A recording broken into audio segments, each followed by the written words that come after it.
Welcome to Math with Professor V. In this video, I'll be solving exam 2 that I gave to my Calculus 3 class last fall, 2023. If you need any background or video lectures on the topics covered in this video, they're all linked in the description box. And you can also find them on the Calculus 3 video lectures playlist. But basically, I'm just going to jump right in and solve the problems that I put on the exam last semester. So, first topic that was covered were limits for functions of several variables. First one, find the limit as xy approaches 0, 0, and we are assured here that x does not equal y. Fabulous. And we have 2 rad y minus 2 rad x plus rad xy minus x over rad y minus rad x. Always start off trying to use direct substitution, meaning just plug in 0 for x and 0 for y. If everything works out fabulously and you get a number, you're done. But alas, if I plug in 0 for x and 0 for y, I get an indeterminate form, 0 over 0. So, for functions of multiple variables, we don't have L'Hopital's rule available to us, not unless we switch to polar. And we have to be a little bit more careful with how we proceed. This one, however, I'm looking and I can factor the numerator. There's 4 terms, so I'm going to factor by grouping. So we have here the limit as xy approaches 0, 0. And I'm going to factor the numerator as follows. Looking at the first 2 terms, they have a 2 in common. So I'm going to take that out. And then I have rad y minus rad x left over. Plus, and then here the next 2 terms, it may not be so obvious, but keep in mind this little x over here, that's rad x times rad x. So I can factor out a rad x from the last 2 terms. Let me do just that. And then I'm left with rad y minus rad x. Take a second, marinate on it. Are you good? Okay, perfect. And then in the denominator, we still have that rad y minus rad x. Okay, good. Now you see how in the numerator, I have that common factor, rad y minus rad x. You could be a bit of a savage and just kind of cancel it from both terms up top and the denominator. A bit of a more precise and thorough approach would be to factor the numerator fully before you cancel. But I didn't get mad at them if they were savages on this test. They're in Calc 3. So I assume their factoring skills are on point. Rad y minus rad x times 2 plus rad x over rad y minus rad x. So that's like the fully factored angelic version of doing things. Then this cancels out beautifully. We're still writing lim every step of the way, of course, until we have no more variables. So lim xy approaches 0, 0 of 2 plus rad x. And now I'm free to go ahead and just use direct substitution, meaning I'm going to plug in or substitute 0 for x, 0 for y. There's no y's anymore. I just have 2 plus rad 0.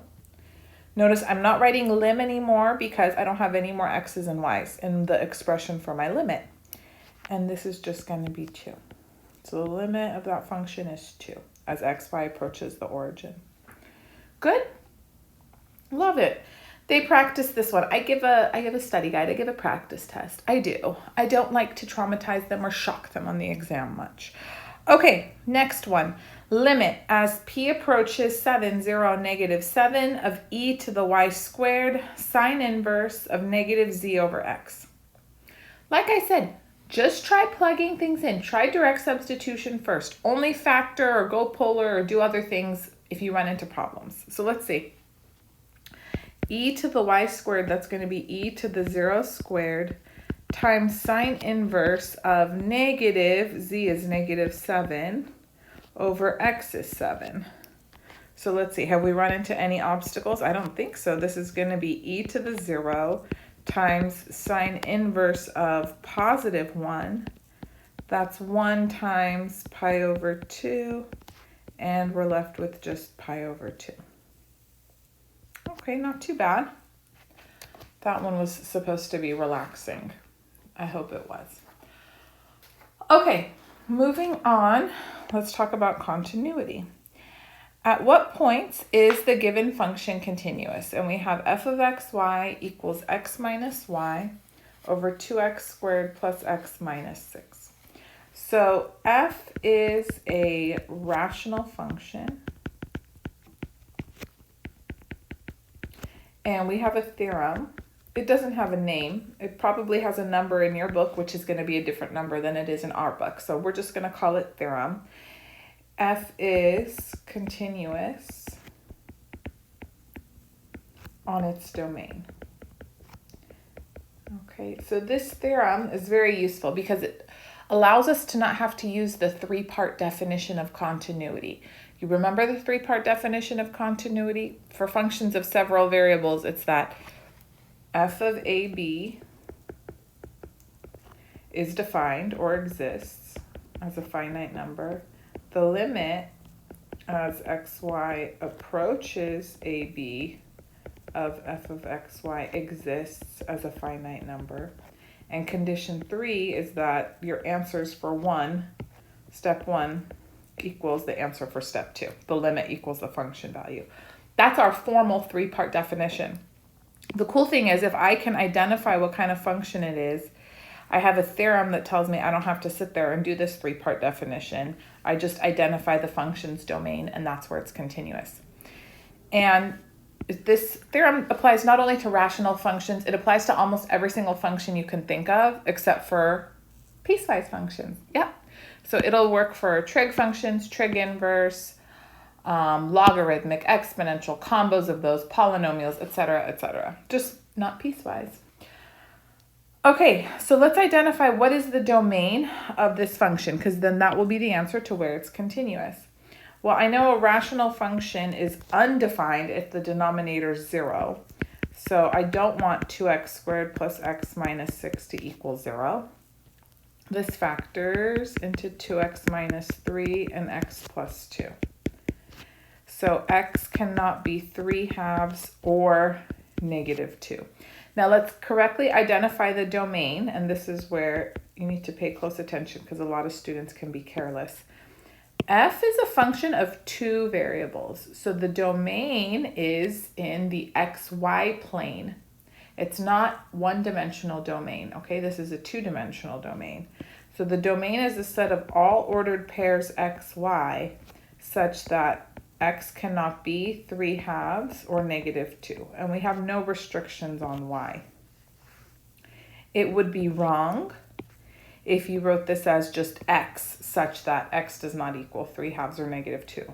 It would also be wrong if you wrote it in interval notation, because interval notation would imply that the domain only involves x values, which is not true. The domain covers x and y values, two-dimensional domain, okay? That's the tricky part. Okay, now, moving on, more about continuity. Define f of 0, 0 in a way that extends the following function f of xy to be continuous at the origin. Okay, so basically what we have is we're going to make a piecewise function. We have not defined f of 0, 0. So this definition for f of xy, 7x squared minus x squared y plus 7y squared over x squared plus y squared applies as long as xy is not the origin, is not 0, 0. And then we need to figure out how to define it when xy is equal to 0, 0. Well, think back to that three-part definition of continuity that I gave you. In order for the function to be continuous at 0, 0, we need the limit as xy approaches 0, 0 of 7x squared minus x squared y plus 7y squared over x squared plus y squared. We need it to equal whatever f of 0, 0 is. So what I'm going to do is compute this limit. Whatever I happen to get, that's what f of 0, 0 should be, and that's how I'm going to define my piecewise function and create a continuous extension. That's what we call what we're doing. Are you ready? Good, I am. I'm looking at this limit. If I try direct substitution, we are in trouble. 0 over 0. It doesn't factor nicely like the last one, but I'm kind of tipped off because you see how there's this x squared plus y squared in the bottom. I'm getting polar vibes, aren't you? Aren't you getting polar vibes? So let's switch this limit to the polar coordinate system. So when we go polar, remember we have to rewrite our limit as approaching r. R goes to 0 from the right through positive values, okay? X squared plus y squared I'm going to replace with r squared. And then in the numerator, we have 7 times. You know what? Let me group these together perhaps. Can you see? Since we have right here 7x squared plus 7y squared, that's 7r squared. Are you all right with that? Oh, good. Minus x squared is r cosine theta squared, and then y is r sine theta, like that. Okay, does this simplify? Let's see, this is the limit. R goes to 0 from the right. We have 7r squared minus, this is r cubed cosine theta sine theta over r squared. I can cancel out the r squared, so I have the limit. R goes to 0 from the right. 7 minus r, oh, this should have been squared. My apologies, my deepest apologies. R cosine squared theta sine theta. Okay, and then as r goes to 0 from the right, this factor will be approaching 0. Cosine squared theta, sine squared theta, you know, theta can vary, but these are bounded, cosine and sine, between -1 and 1. Cosine squared is bounded between 0 and 1. So I know that there's no chance that this is going to be an indeterminate form. There's no chance that these guys are going to go to infinity. That's where I would have a problem. Remember, 0 times infinity is an indeterminate form, but 0 times some number is going to go to 0, even if it's a million, which it won't be. So in the end, we can just say, okay, our limit is going to be 7 minus 0, which is 7. So that's precisely how we should define f of 0, 0 to be. We should define f of 0, 0 to be 7.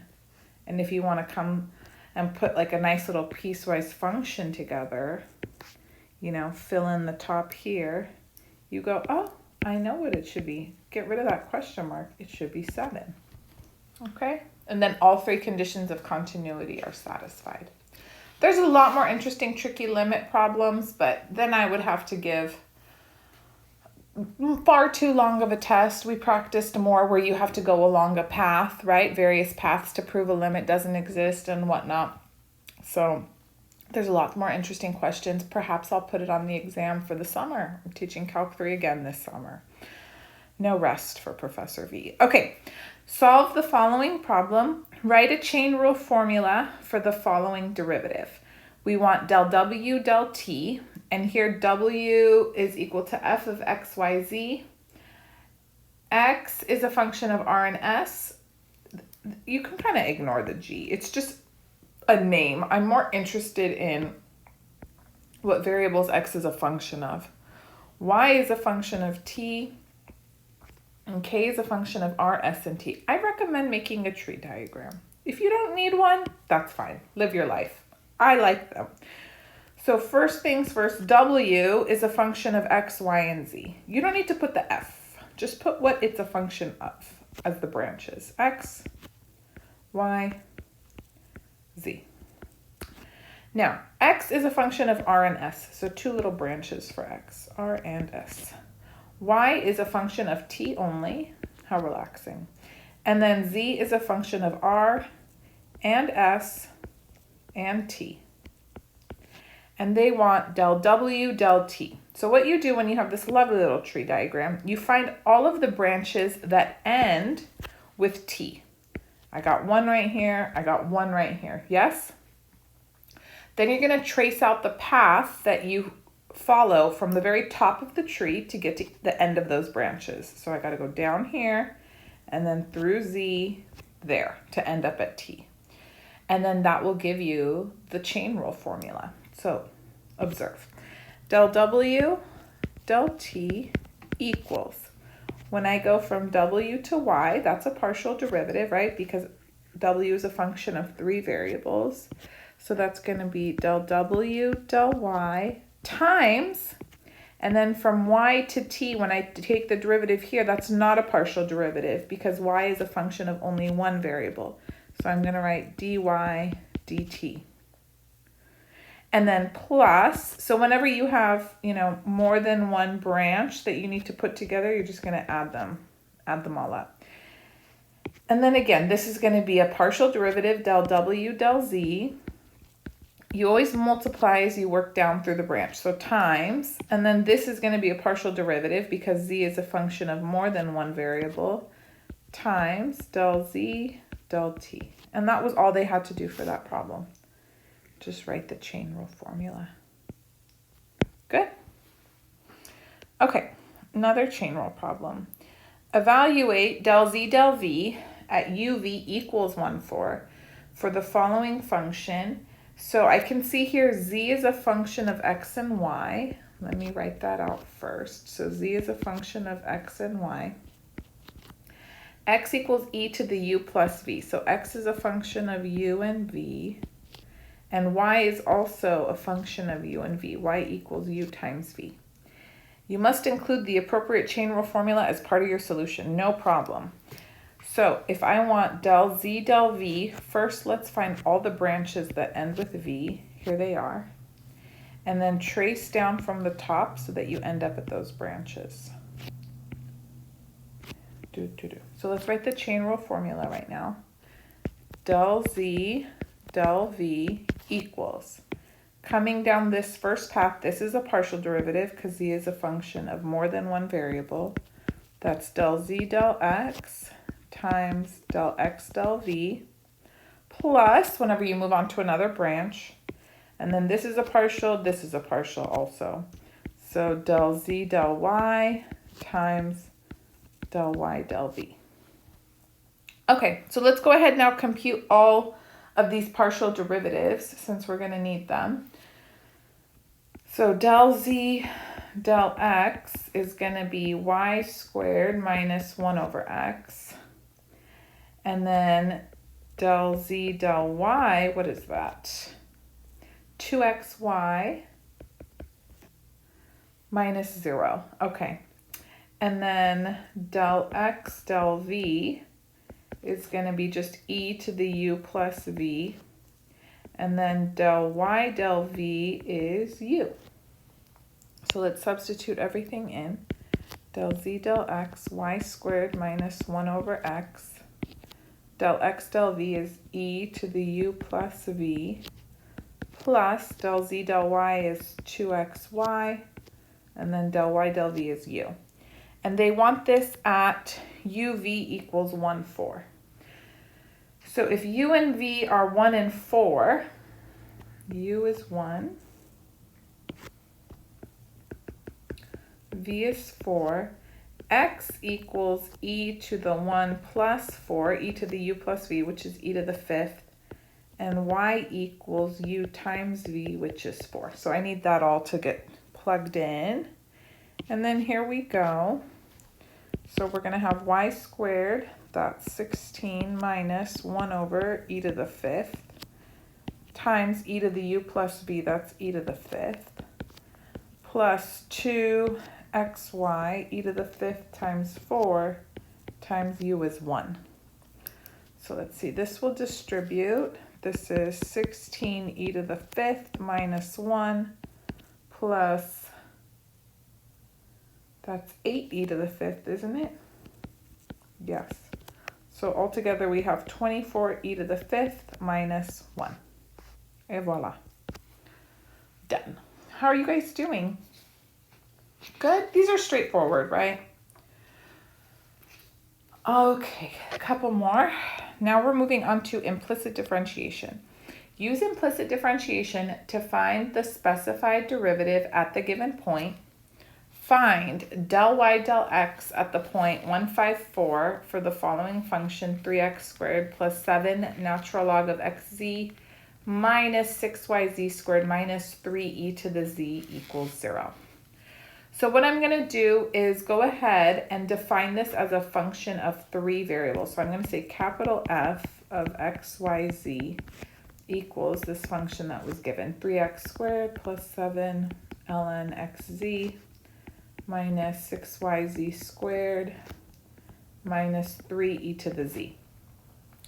And I know I can find del y del x by taking negative partial of this f of xyz, partial with respect to x divided by partial with respect to y.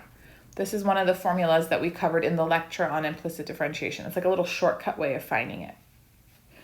Okay, so here we go. I'm going to put a big minus sign outside, and then we'll take partial with respect to x. I'm just going to do it in one shot. Partial with respect to x, so this will be 6x plus, okay, I'm differentiating with respect to x, so z is just a constant.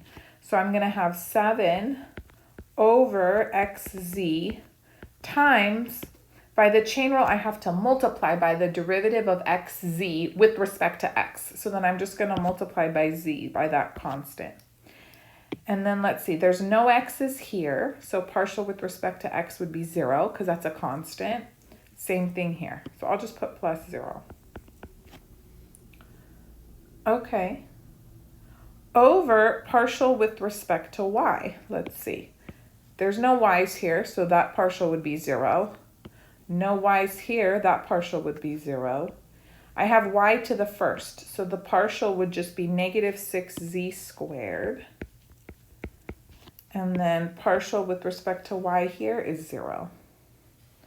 Okay, you know, that wasn't bad. So these negatives cancel out. And then let's see what we have left. So I have 6x plus, you see how this z cancels with the z in the denominator, so then that's 7 over x over 6z squared. And they want this derivative at the point 154. So let's go ahead, let's evaluate it. X is 1, y is 5, z is 4. So this is going to be 6 times 1 plus 7 over 1 over 6 times 4 squared. So that's 13 over 6 times 16, which is 96. That's it. Good?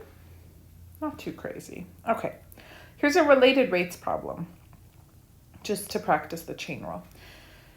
The radius r and height h of a cylinder are changing with time. At the instant in question, it sounds like a court case, huh? At the instant in question, r is 3 centimeters, h is 7 centimeters, and dr dt is 0.1 centimeters per second, dh dt negative 0.03 centimeters per second.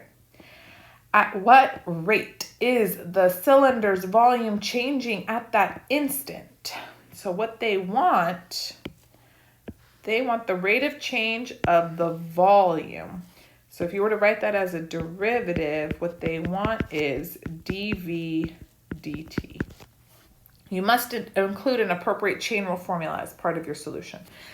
So we're dealing with a cylinder. Formula for volume of a cylinder is pi r squared h. And both r and h are changing with respect to time. So if you want to make a tree, go for it. You have r, you have h, and each of those is a function of t.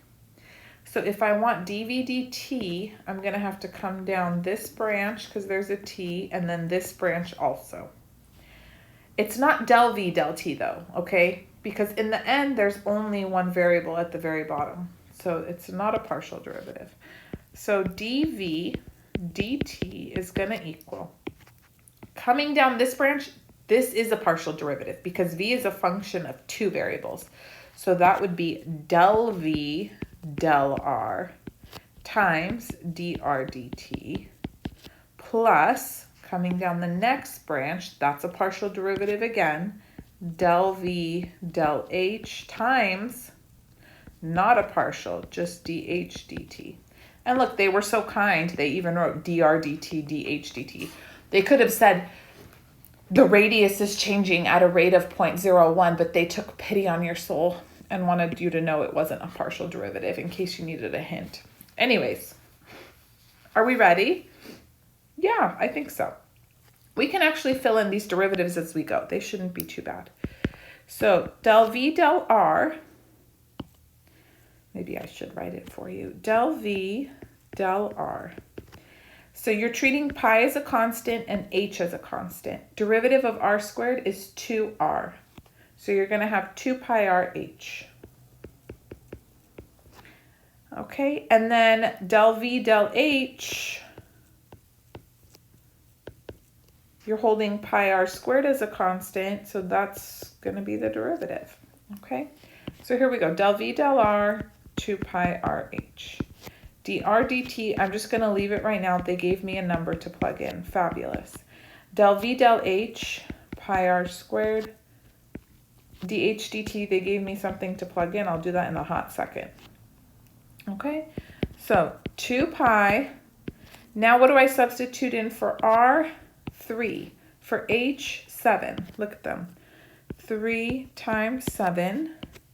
And then I have dr dt, it's 0.01, plus pi times r squared, that's 3 squared, times dh dt is negative 0.03.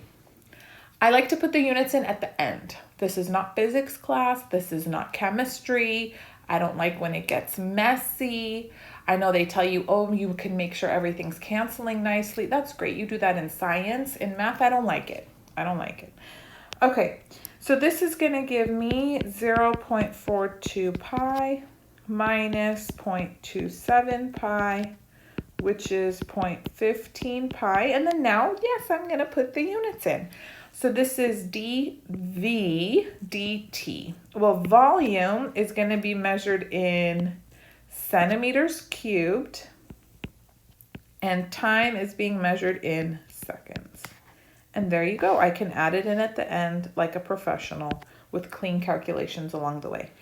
If you were to multiply through by pi, this is approximately 0.471 centimeters cubed per second. And yes, I don't allow calculators in Calc 1 and 2, and usually in Calc 3 I give it back. So they can do this. Okay, how are you guys doing? We're almost at the halfway point. Look at that. Blazing through. Here we go. So solve the following problem. Find the derivative of the function at p naught in the direction of u. So we're finding the directional derivative, okay? So in order to do this, what we need to do is make u a unit vector. Yes, if you remember your formula for the directional derivative of f at p naught, what you do is you take the gradient of f at p naught and you dot it with u as a unit vector. This needs to be a unit vector. So since it currently isn't a unit vector, the way I'm going to write this out is I'm going to have u divided by magnitude of u. If it's already a unit vector, you're just dividing by 1 and nothing happens, okay? So first let's get the gradient of f and then I'll evaluate it at the point P. Okay, so remember gradient of f is equal to partial of f with respect to x, then y, then z. Those are each of the components. So here we go. Partial of f with respect to x is going to be just 3y cubed z squared. Partial of f with respect to y would be 9xy squared z squared. And then partial with respect to z, 6xy cubed z. Good. Okay. So now let me figure out what the gradient is going to be at the point given, 3, 27, 9. Those are some pretty large, disgusting numbers. This is going to be 3 times 27 cubed times 9 squared, 27 times 27 squared times 9 squared, and then 18 times 27 cubed times 9. So of course they need their calculators, my little angels. 4, 7, 8, 2, 9, 6, 9, 1, 5, 9, 4, 3, 2, 3, 3, 1, 8, 8, 6, 4, 6. Okay, gross, but whatever. Then directional derivative of f at p in the direction of u, p naught I'll put, is going to be gradient of f at p naught dotted with. So here's my vector u. Components are -2, 1, -2. I'm going to divide by the magnitude of this vector, which is what? 4 plus 1 plus 4. It's going to be 3. Okay? And then I'm not going to rewrite the gradient. We have it right up above, and it's gross. This equals this. So then you can take that dot product. I'll write out what you should get in case you're following along. -9,565,938 plus 1,594,323 minus 6,377,292 over 3. And then you end up with, hold on, let me scoot this over. -4782969. Okay, very good. Moving on, find the derivative of the function f of xy equals tan inverse of y over x at the point 5, -5 in the direction in which the function increases most rapidly. So the function increases most rapidly in the direction of the gradient, okay? The problem didn't ask for me to find the direction. They want me to find the actual derivative. So if they want the derivative, that's going to be the magnitude of the gradient of f at the point 5, -5. So I'll say it again. The direction in which the function increases most rapidly is always the direction of the gradient. That's a vector. When they ask me to find the derivative, not just the direction, but the actual derivative, that's when we need the magnitude of that gradient vector. So here's f of xy. Why don't I go ahead, take the partial derivatives first, and then we'll put the gradient vector all together, okay? So partial with respect to x, be careful. It's tan inverse of y over x. Y is a constant, yeah? So derivative of tan inverse of something is 1 over 1 plus the something squared times, I have to do chain rule, times the derivative of y over x. Y is being held constant, so please don't do the quotient rule. Oh my God. Just think of this as y x to the negative first.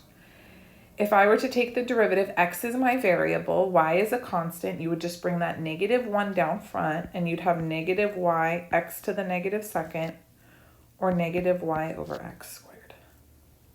Are you all right? Okay, good. Then this is going to clean up so beautifully. I can barely handle it. So we're going to have negative y in the numerator. And then this is 1 plus y squared over x squared. And that x squared is going to stay down there in the denominator. And it will distribute through and clean things up for us so fantastically. Negative y over, this is x squared plus y squared.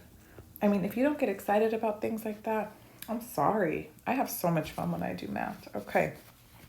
Partial with respect to y. Very similar, right? So it's going to start off the same way. Derivative of tan inverse of something is 1 over 1 plus the something squared. And then now, y is the variable, x is the constant. So the derivative is just going to be the constant, right? It's y to the first. The derivative is just going to be 1 over x, x to the negative first.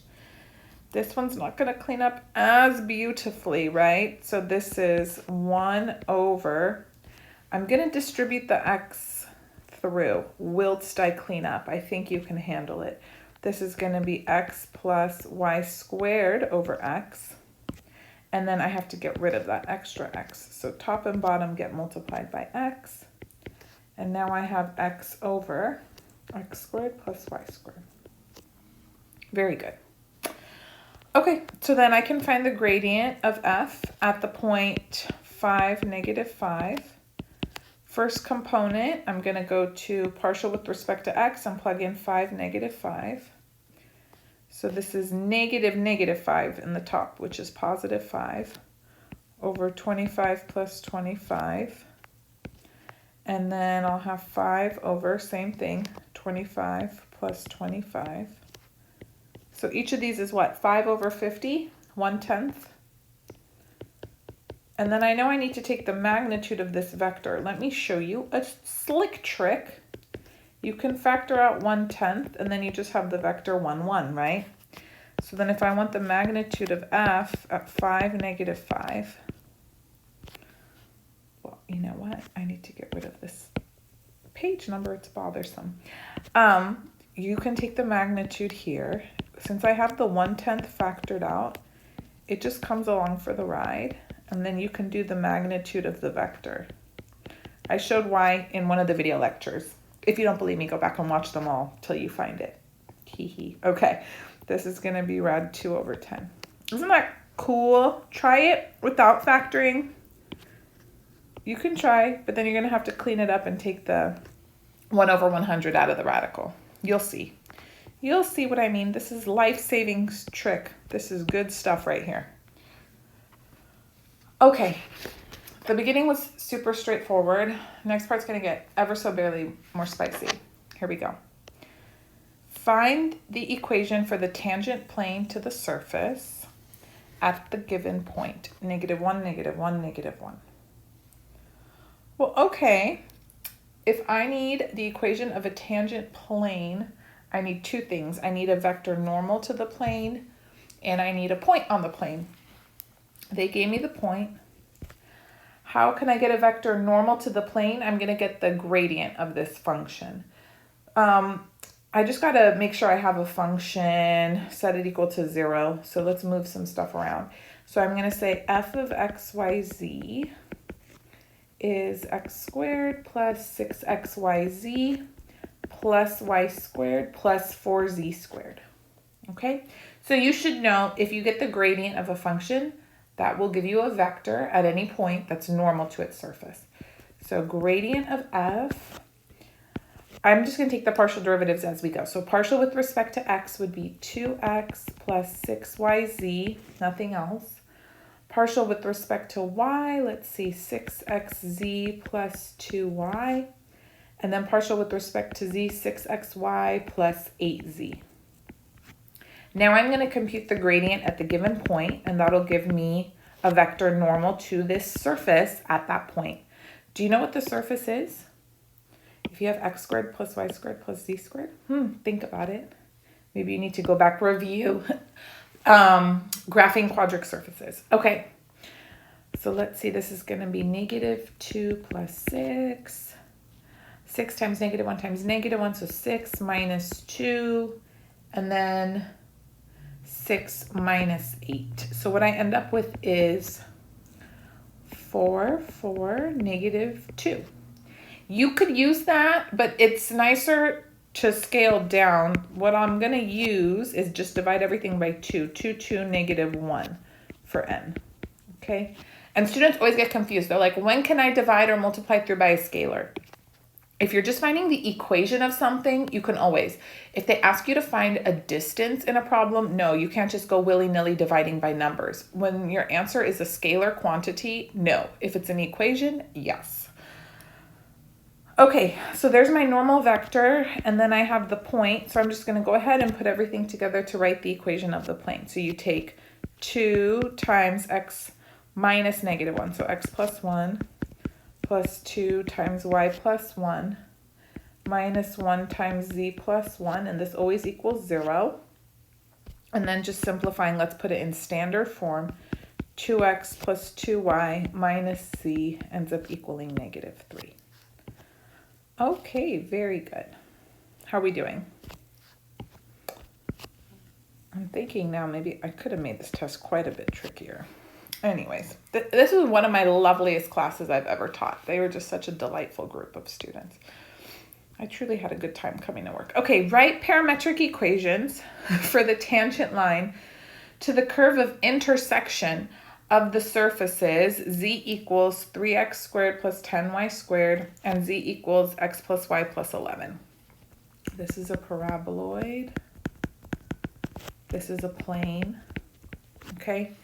They're going to intersect at a curve, along a curve. You could imagine, right? You have a paraboloid, and then a plane comes and slices through it, and the intersection is a curve, okay? We don't need an actual specific graph. They want the equation of the tangent line to the curve of intersection at this one particular point. So we're just going to fix a point here somewhere, and then we want the tangent line to that curve of intersection, okay?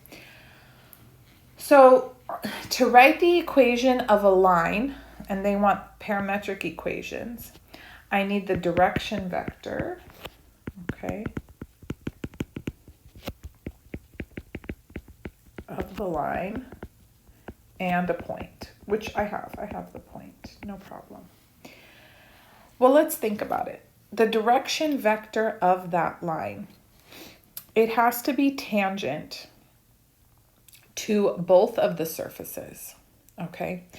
And so what we're going to do is we're going to take the gradient of each of the surfaces. Now you might be saying, wait a minute, Professor B, the gradient gives us a vector that's normal to the surface. You are correct. Let's call this function f of x, y, z, or no, just f of x, y, excuse me. No, I wanted to do f of x, y, z. I was not losing my mind. This is 3x squared plus 10y squared minus c. And then the other function, g of x, y, z, we'll do the same with x plus y plus 11 minus c. Now the gradient of each gives me a vector normal to each of those surfaces. If I cross their gradient vectors, I get a new vector that is mutually orthogonal, right, to those surfaces. And if it is orthogonal to the normal vector, it will be tangent to each of the surfaces then. So this will give us the direction vector for our line. I'll say it again, okay? So each of these gradients gives me a vector that's normal to the surface. Normal would be going out. The tangent line, the direction vector for that is perpendicular, okay? It's orthogonal to it. So if I take the two normals and I cross them, the resulting vector is mutually orthogonal to each of these, which means it's going to be in the direction of the tangent line to both of the surfaces, which is exactly what I want. I want a tangent to the curve of intersection of those two surfaces. So that's the procedure, okay? We can say this equals v, direction vector for our line. So let's go ahead and get the gradient of each of the surfaces. So gradient of f is 6x, 20y, negative 1. Gradient of g would be 1, 1, negative 1. And we want this at the point 1, 1, 13. So let me go ahead and plug it in. 1, 1, 13. This would be 6, 20, negative 1. And then g is just constant. So it stays 1, 1, negative 1. And then I'm going to cross these two vectors. So gradient of f crossed with gradient of g. And this is going to be, let's see. So I'm just imagining doing the determinant in my head. Negative 20 plus 1. And then this would be negative 1 plus 6. And 6 minus 20. So you have negative 19, 5, and negative 14. So that's my direction vector for the line. And then the point was 1, 1, 13. So we're just going to write parametric equations now. X equals negative 19t plus 1. Y equals 5t plus 1. And z equals negative 14t plus 13. And that is it. Very, very good. Okay. Shall we move on? Yes, it's going to get a little more spicy towards the end. Not yet, though. Find the linearization of the function at the given point. So we have f of x, y, z equals natural log of 4x plus 5y plus 9z at 1/4, 1/5, 1/9. So When you're asked to find the linearization of a function at a point, it's the same thing as finding the equation of the tangent plane to the surface at that point. We just, instead of writing in the standard form, when we write the equation of a plane, we write things a little differently to express that it's a linearization, but the process is the same. So I'll just write out the formula. L of x, y, z equals, this is ABC, okay? Which is my point P. So when we get the linearization, we need to find f of ABC, add it to partial of f with respect to x at P times x minus A, plus partial of f with respect to y at P times y minus B, plus partial of f with respect to z at P times z minus C. You are finding the gradient again, which gives you a vector normal to the surface, and you're dotting it with that point. So it all works out the same. We just write it in a different kind of format because we're doing a linearization problem, okay?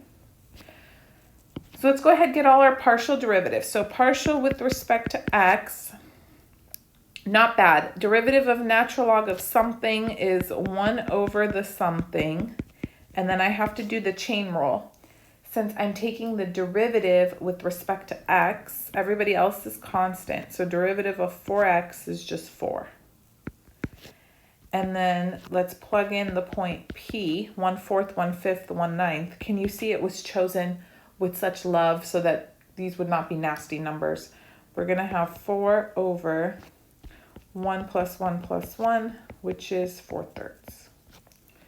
And then similarly, partial with respect to y would just be 5 over 4x plus, I meant to write y right there. Were you screaming at the device you're watching this on? My apologies. Plus 5y plus 9z.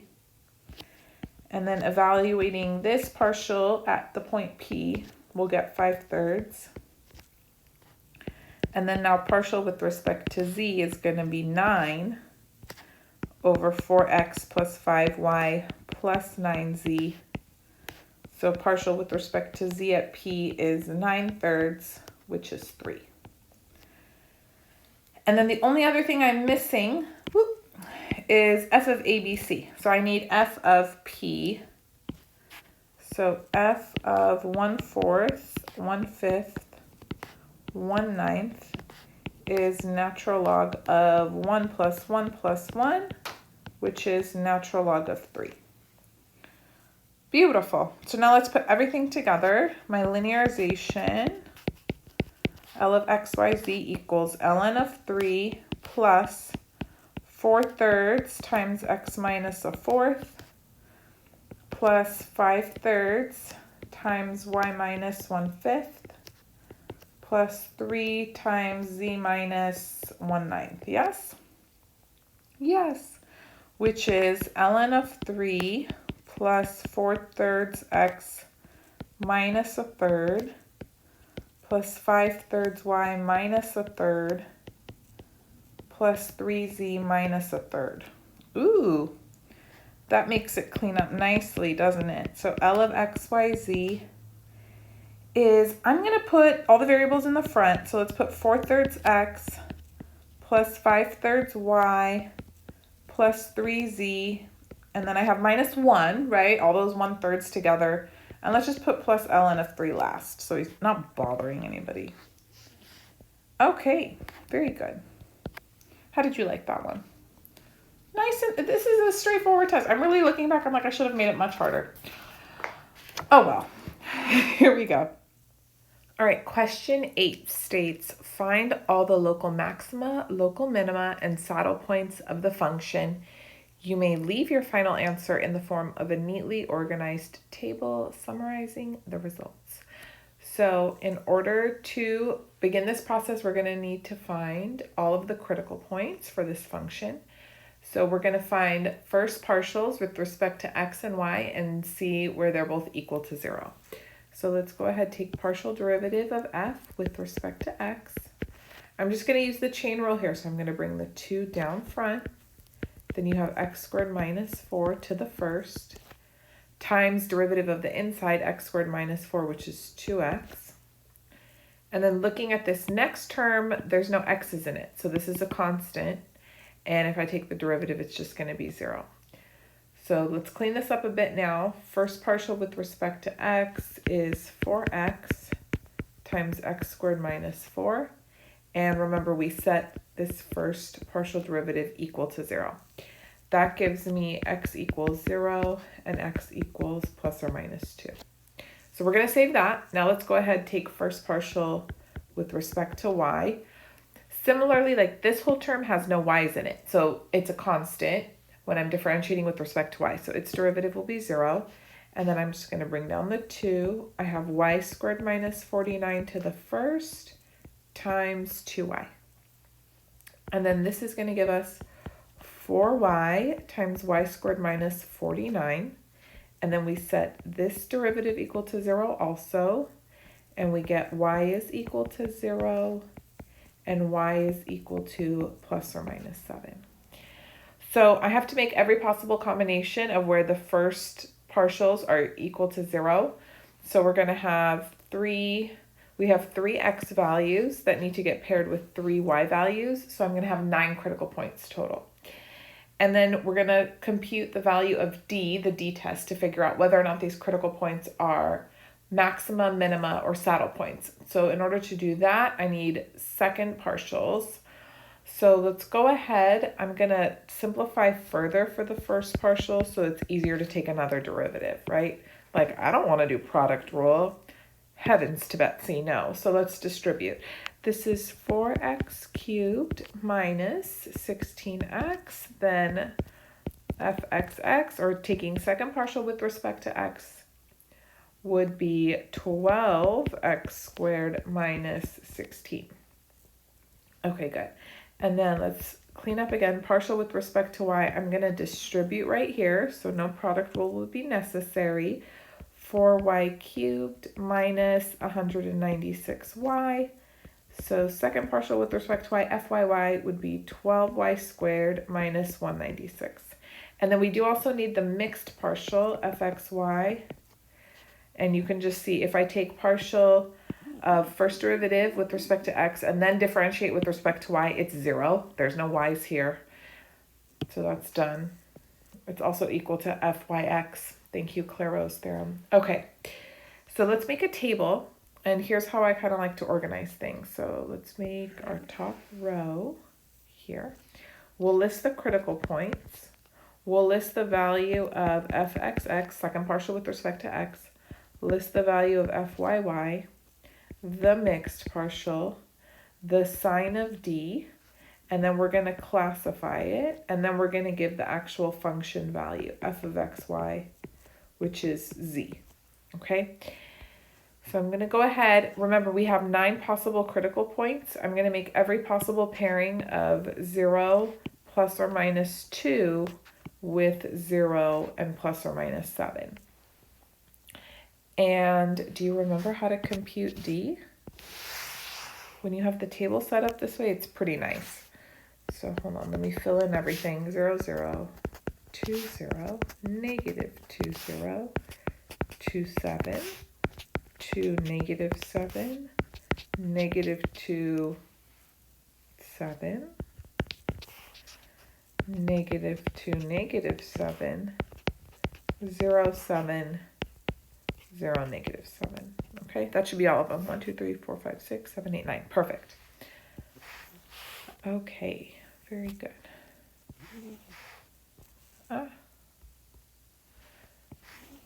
So did you remember how to compute d? It's very helpful if you have the table set up this way. So I do it for a reason. Class means classification. We're going to say what kind of, if it's a min, max, or saddle point. So remember, d equals fxx times fyy minus fxy squared.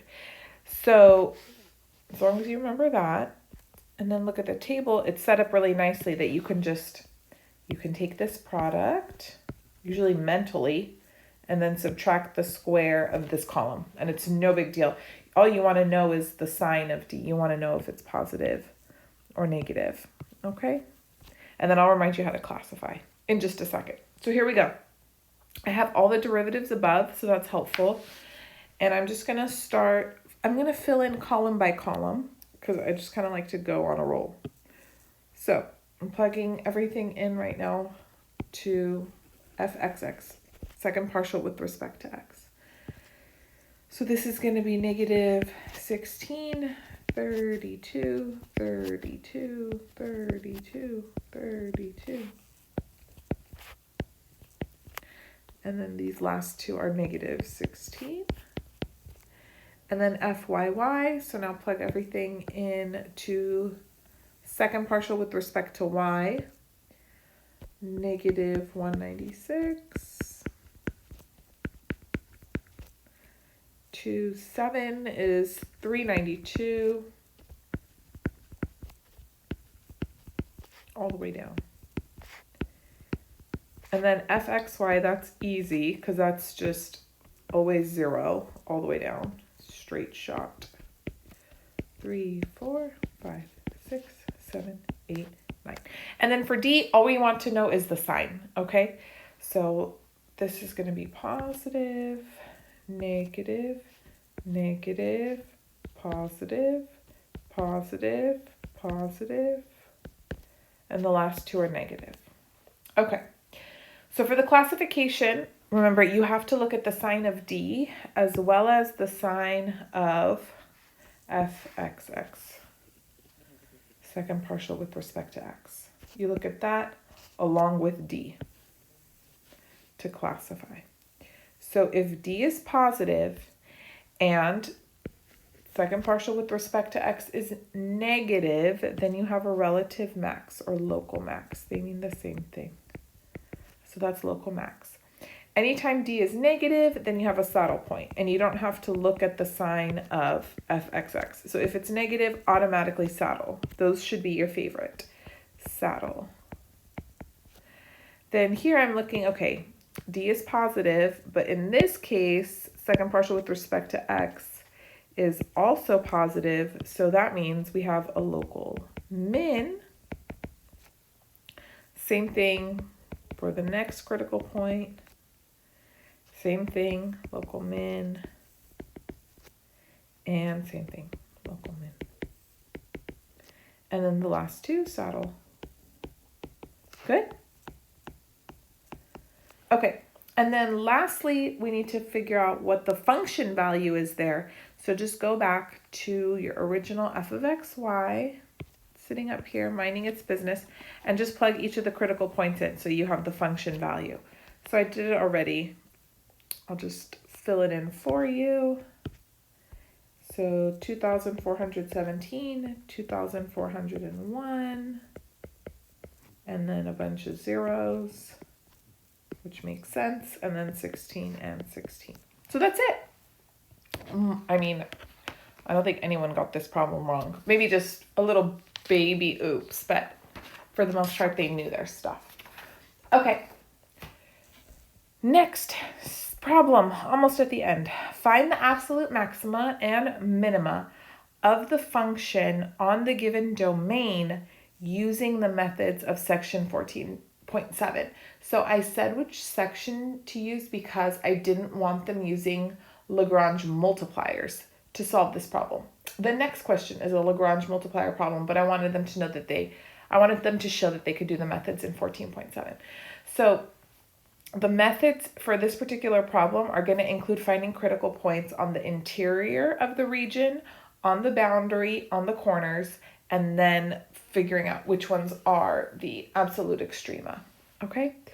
And here's our function, f of xy equals 2x squared plus 10y squared, and we want to find the absolute extrema, maxima, and minima on the disk bounded by the circle x squared plus y squared equals 9. So let's draw that circle out. And we have to come up with a series of equations, boundary equations for this region, okay? And it's, completely up to you if you want to solve for x in terms of y or y in terms of x. It really doesn't matter.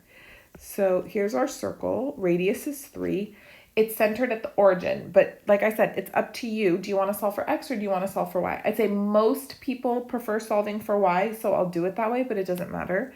So if we solve for y, then we would have y squared equals 9 minus x squared.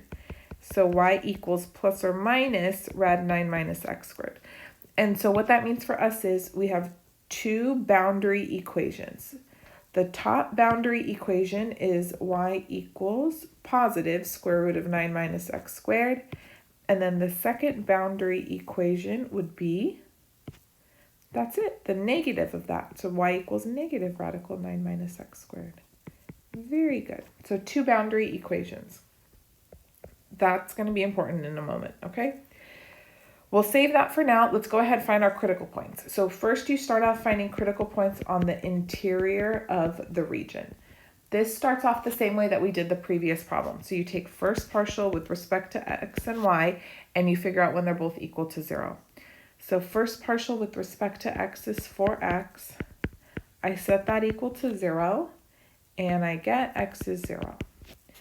Similarly, first partial with respect to y, that's 20y. I set that equal to 0, and I get y equals 0. So the one and only critical point I have on the interior is 0, 0. Okay, and you can confirm, yes, 0, 0 is on the interior of this region. Good. Next, we're going to find critical points that are on the boundary. So we have two boundary equations. I'm going to start off with the first one, y equals rad 9 minus x squared. So what do? You take the boundary equation and you substitute it in for, in this case, y into my original function.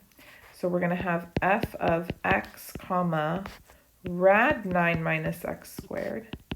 This equals 2x squared plus 10 times rad 9 minus x squared squared, which works out nicely. The radical will cancel out, so then I have 2x squared plus 90 minus 10x squared, yes, which is negative 8x squared plus 90. Okay, so what do you do now? Well, you pretend you got in a little time machine and you're back in Calc 1 when life was actually a lot less stressful, but you didn't realize it.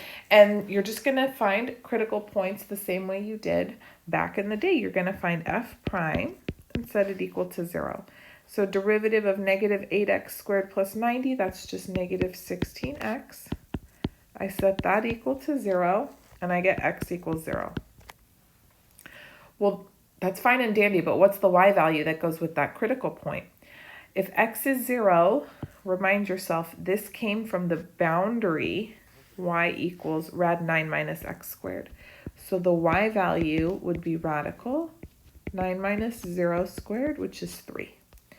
So the critical point that I have from the boundary is 0, 3. That's from boundary equation 1.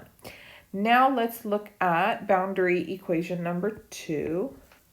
It's very similar. We're going to use y equals negative rad 9 minus x squared, right? That was our second boundary equation. And then you proceed the same way. So you're going to find f of x comma negative rad 9 minus x squared. And everything simplifies similarly. It really makes no difference if there's a negative here and you square it, everything will turn out the same. So you're just going to still end up with negative 8x squared plus 90. F prime is negative 16x. I'm going to set that equal to 0, and I get x equals 0. The only difference is now, if I substitute in 0 for x here, I'm going to get y is negative 3. Okay, fabulous. Now the last place that we have to look for critical points are at the corners. And that's kind of a funny term that we use because in this particular case, since our region is a circle, you're not going to see like a typical corner. If the region was like rectangular or triangular or something else, it would be more obvious, like, oh, there's the corner, there's the sharp point. So when you're thinking of corners, generally speaking, you just want to consider them as places where one boundary equation connects to another boundary equation. So don't think of it as like some sharp point per se. Got it? So then we do have corners. Yeah, so you're like looking at a circle, you're like, I've never heard of a circle having a corner. I know, we're redefining it. Where does this boundary equation connect to the other boundary equation? Very good, precisely at 3, 0 and negative 3, 0. So those are our corners, 3, 0, negative 3, 0. So a little peculiar, but you can handle it. Okay, so now, I'm sorry, this looks ugly. I have to fix it. Grossing me out. Okay, so now what we're going to do is take all of these critical values from the interior boundary and corners and then substitute them into the function. So my function f of xy is 2x squared plus 10y squared. Yes? Okay, so f of 0, 0, that's just 0. F of 0, 3 is actually going to be the same as f of 0, negative 3. That's going to come out to be 90. And then f of plus or minus 3, 0 is going to be 18. Okay, so then I can see here, this is my absolute min, f of 0, 0 giving me 0, and here's my absolute max. And that's it. I would just box these two. Okay, good.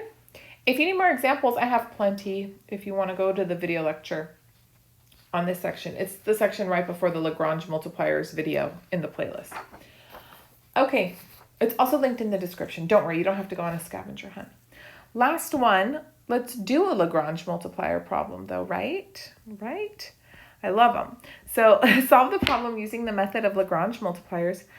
Find the point on the plane x plus 2y minus z equals 12 that is nearest the origin. So what quantity or what function am I trying to optimize? You see the word nearest? I'm trying to minimize the distance from some arbitrary point to the origin. And my constraint equation, the constraint, is that this arbitrary point can't really be absolutely anywhere in 3 space. It has to be on this plane. It has to lie on the plane x plus 2y minus z equals 12. So if you'll recall your distance formula, if it's distance to the origin, then it's very nice because then it's just x minus 0 squared plus y minus 0 squared plus z minus 0 squared. But I'm going to need to take derivatives, and I don't love doing that when there's a radical. So oftentimes, if we're going to minimize a distance, it's easier to work with minimizing the distance squared because it will still yield the same point. Whatever point minimizes the distance will minimize the square of the distance. So the solution will still be the same. So we're going to have distance squared be f of x, y, z. Does that make sense? Then I don't have to contend with this radical, and then I can just work with this lovely little function x squared plus y squared plus z squared. So that's f of x, y, z. The constraint equation I'm going to call g of x, y, z. So we have to minimize f, that distance squared, subject to the following constraint, that it lies on the plane x plus 2y minus z minus 12. Okay, and then in the method of Lagrange multipliers, we take gradient of f, set it equal to lambda times gradient of g. So here we go. Look at gradient of f is going to be so relaxing now because we got rid of that radical. Yay us. So 2x, 2y, 2z equals lambda. Can you find the gradient of g? Again, relaxing. 1, 2, negative 1. Fab, fab, fab, fab. 1, 2, negative 1. Good. Now let's write up a system of equations by setting the corresponding components equal to each other. So we have 2x equals lambda. Second components would give me 2y equals 2 lambda. Third equation, 2z equals negative lambda. And then remember, you have one more equation, which is the constraint equation. I'm just going to write it how it originally was. X plus 2y minus z equals 12. So this is usually the tricky part for students because, I mean, depending on what your system of equations looks like, you're going to have a different approach to solving it every single time. There isn't one set pattern or algorithm to follow. But this one's pretty straightforward. I can solve for x, y, and z easily in terms of lambda and then just substitute it into the constraint equation. I just didn't want anyone getting stressed excessively last fall. So x is lambda over 2, y is lambda, and then z is negative lambda over 2, okay? And then all of these are going to get plugged into equation 4. So then I'm going to have lambda over 2 plus 2y, so that's 2 lambda, minus z is already negative lambda over 2 equals 12. Let us see. This is going to be plus lambda over 2. I've got another lambda over 2. So now I have 3 lambdas equals 12. So lambda is 4. But I have to actually find the point x, y, z. So just come back right here. Boop, boop, boop. You're going to plug in lambda. And then you should be good to go. So this is going to be 2, 4, negative 2. And that's it. That is the point on the plane x plus 2y minus z equals 12. That's nearest the origin. And that concludes the exam. So I hope you enjoyed it. It's on the easy side, I know. But there's so many concepts on this unit, especially the next one too. So if you enjoy watching me solve exams, give this video a thumbs up, comment down below. Which was your favorite problem on the test? I really switch up what I like to put, especially on Calc 3, because there's so many things, but you know, you can't make it excessively long. These poor kids only have so much juice left. After 2 hours, I don't think anybody does any good work. There's no point in torturing people. Anyways, that's my perspective. Subscribe if you haven't already to my channel. I upload pretty much daily. And if you need help reviewing any of the topics that were covered in this video, then check out the description box like I've mentioned. I also have full-length lecture videos for Calc 1, Calc 2, pre-calc even, algebra. If you're struggling and you've just forgot a bunch of stuff, that's perfectly normal. And then please follow me on Instagram, TikTok, Twitter, Math with Professor V. You guys, I love all things social media. I love making videos for you guys, and I love math, so I hope you do too. I'll be back sooner than later, and I love you all. Bye!